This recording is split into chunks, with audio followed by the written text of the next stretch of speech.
So doctor గారు, మనం హైదరాబాద్లో ఆల్మోస్ట్ ఒక 7-8 లక్షల మంది ఐటీ ఉద్యోగులు ఉన్నారు. ఎక్కువ మంది సెడెంటరీ లైఫ్ స్టైల్లో ఉంటున్నారు. బికాస్ ఆఫ్ రాంగ్ పోస్చర్ వాళ్ళకి కొన్ని ఇబ్బందులు వస్తున్నాయి. మీరు సెడెంటరీ లైఫ్ స్టైల్లో ఉంటున్న వారికి ఎలాంటి సలహా ఇస్తారు? వాళ్ళకి దీర్ఘకాలికంగా ఎలాంటి సమస్యలు ఉండకుండా ఉండడానికి?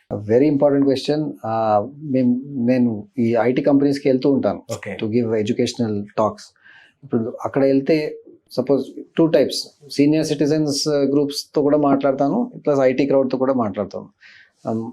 అప్పుడప్పుడు క్వశ్చన్ అడుగుతాను, ఈ 45 minutes అయినా మీరు ఎక్సర్సైజెస్ ఏమైనా చేస్తారా చేయరా అంటే, అట్లీస్ట్ ఆ సీనియర్ సిటిజన్స్లో ఒక 60% ఎస్ అంటారు. ఇక్కడైతే ఆల్మోస్ట్ 6% కూడా ఎస్ అన్నారు ఐటీ క్రౌడ్లో. Because they are so busy with the work, awareness లేదు, మోటివేషన్ లేదు, టైం లేదు.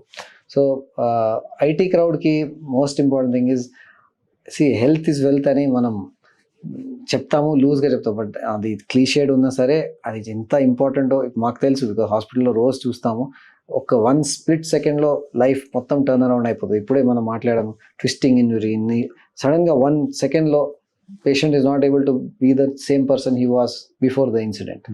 సో ఐటీ క్రౌడ్కి కూడా అదే సలహా, మీరు హెల్త్ ప్రయారిటీ పెట్టుకొని డెఫినెట్లీ ఒక ఎక్సర్సైజ్ రొటీన్ దాంట్లో ఇన్కార్పొరేట్ చేసి, healthy diet life style incorporate చేసి మీరు you have to go about it. కొన్ని టిప్స్ మీరు అడిగారు. బేసికలీ మనం ఎప్పుడు work from home culture, especially ఆఫీస్కి వెళ్తే జనరలీ బాగానే ఉంటుంది setup, but work from home కల్చర్లో బెడ్లో పడుకొని పని చేయడం, సోఫాలో కూర్చొని పని చేయడం, దీంతో మల్టిపుల్ ఇష్యూస్ వస్తాయి. సో మెయిన్ థింగ్ ఈజ్ మన బ్యాక్ స్ట్రైట్ ఉండాలి, వెనకాల సపోర్ట్ ఉండాలి, అండ్ ఇరెక్ట్ స్పైన్తో మనం I level should be at top of the monitor. Shoulders ఇలా షగ్గింగ్ కాదు, డ్రూపింగ్ కాదు, న్యూట్రల్ ఉండాలి, అండ్ ఎల్బోస్ కూడా స్ట్రైట్ ఉండి, రిస్ట్ జాయింట్ కూడా స్ట్రైట్ ఉండాలి. ఇది ఒక న్యూట్రల్ పాస్చర్ అంటాము. ఈ న్యూట్రల్ పాస్చర్ ఉండి కింద లెగ్స్ దగ్గర కూడా ఒక 90 degrees అట్ నీ, and foot should be resting on the floor. ఈ 5-6 చేంజెస్ చేస్తే ఆటోమేటిక్లీ స్ట్రెయిన్ తగ్గిపోతుంది బాడీ పైన. And 30 minutes maximum at a stretch చేసిన తర్వాత 2-minute బ్రేక్, డెస్క్ నుంచి మీరు పక్కకి వెళ్ళి వాకింగ్ చేసి 2-minute బ్రేక్ తీసుకొని స్ట్రెచెస్ చేసి మళ్ళీ రావాలి.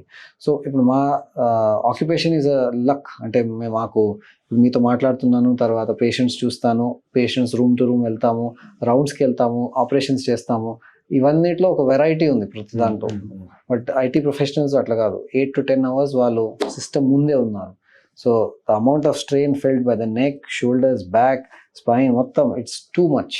So one thing is correct posture, second thing is to build up the muscles, spine strengthening, shoulder, neck strengthening, anni unnai exercises. Only thing is you have to be motivated to do all that. Daily 45 minutes లేదా 1 hour exercise చేయడం అనేది ఎంత important మన ఎముకల ఆరోగ్యాన్ని కాపాడుకోవడంలో. So దాని పట్ల మీరు అవగాహన కల్పించారు. ఐ మీన్ అందరికీ తెలుసు, దట్ ఈస్ ద థింగ్, ఎంత ఇంపార్టెంట్ అందరికీ తెలుసు.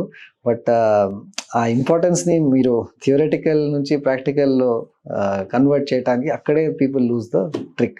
సో డెఫినెట్లీ ఇప్పుడు మేము కూడా ఎర్లీ మార్నింగ్ స్టార్ట్ చేస్తాం, 7 o'clock సర్జరీ స్టార్ట్ చేస్తాం. బట్ బిఫోర్ దట్ ఒక సెషన్ ఏదో ఒకటి ఉండాలి.